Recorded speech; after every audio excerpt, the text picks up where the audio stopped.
আমার এখানে রাজনীতিতে আসাটাই হচ্ছে ইলিয়াস আলীর প্রতি মানুষের ভালোবাসা, সেটার প্রেক্ষিতে মানুষের চাহিদা, মানে মানুষের চাহিদা ছিল যে আমি এখানে থাকি বা আমি তাদের সঙ্গে থাকি। হ্যাঁ, বিশেষ করে তখন তো আসলে সাধারণ মানুষের চেয়ে আমাদের দলের নেতাকর্মীদেরই একটা ডিমান্ড ছিল। সেই প্রেক্ষিতে আমাদের দেশনেত্রী তৎকালীন প্রধানমন্ত্রী তৎকালীন চেয়ারপারসন বেগম খালেদা জিয়া আমাকে নির্দেশ দিয়েছিলেন যে এলাকায় ইলিয়াস আলীর জায়গাটা তুমি দেখাশোনা করো। সেই থেকে আমি এখানে মানুষের সাথে সম্পৃক্ত এবং মানুষের সাথে দীর্ঘ পথ চলায় মানুষের আন্তরিকতার কোনো অভাব দেখিনি। মানে সব দিক থেকেই সবাই আমাকে সহযোগিতা করেছে।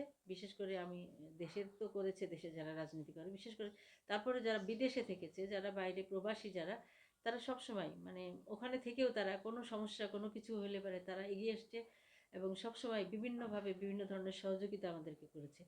তো তাদের এটা তো অবশ্যই আবেগের বিষয়, ইলিয়াস আলীর প্রতি ভালোবাসার বিষয়।